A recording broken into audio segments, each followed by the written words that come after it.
The world watched with bated breath as Putin, the Russian bear, offered a glimmer of hope in the brutal Ukraine war.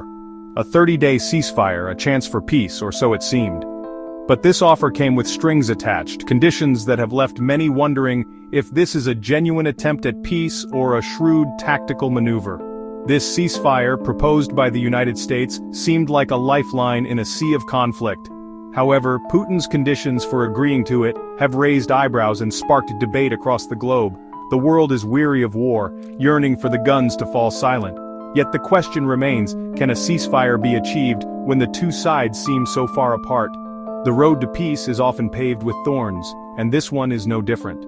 As the world waits with cautious optimism, one thing is clear: the path to peace in Ukraine is fraught with complexities and uncertainties. Only time will tell if this ceasefire proposal is the breakthrough we've all been hoping for or just another twist in this agonizing saga. Putin's conditions for the ceasefire have been laid bare, and they are as intricate as a game of chess. He demands a halt to Western military aid to Ukraine, effectively clipping the wings of the Ukrainian resistance. He insists on addressing the root causes of the conflict, a veiled reference to his claims of Ukrainian aggression in the Donbas region. Furthermore, Putin wants guarantees that Ukraine will not use the ceasefire to regroup and rearm, a demand that raises concerns about his true intentions. Is he truly seeking a lasting peace, or is this merely a ploy to buy time and consolidate his gains on the battlefield? These demands, like pieces on a chessboard, are carefully positioned to advance Russia's strategic interests. They have been met with skepticism and concern from the international community, casting a long shadow over the prospects of a lasting peace. Zelenskyy, the Ukrainian president, stands at a crossroads, caught between a desperate need for peace and a deep distrust of his Russian counterpart. He has seen this before, the promise of peace used as a weapon, a means to advance hidden agendas. The failed Minsk agreements serve as a stark reminder of the dangers of trusting Putin's words. Zelenskyy knows that agreeing to a ceasefire under these conditions could be akin to handing Putin a victory on a silver platter. It could solidify Russia's control over the occupied territories and leave Ukraine vulnerable to further aggression in the future.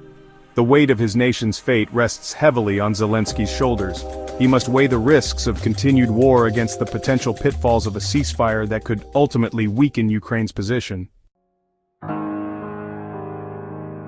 The international community watches with a mixture of hope and trepidation.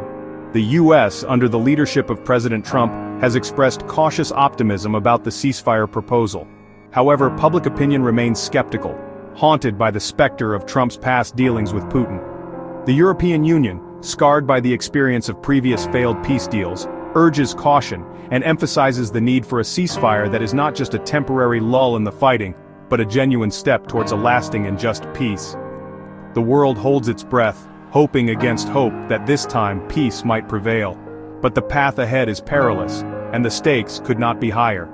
The ceasefire proposal, while a glimmer of hope in the darkness, is just the first tentative step on what promises to be a long and arduous journey towards peace in Ukraine.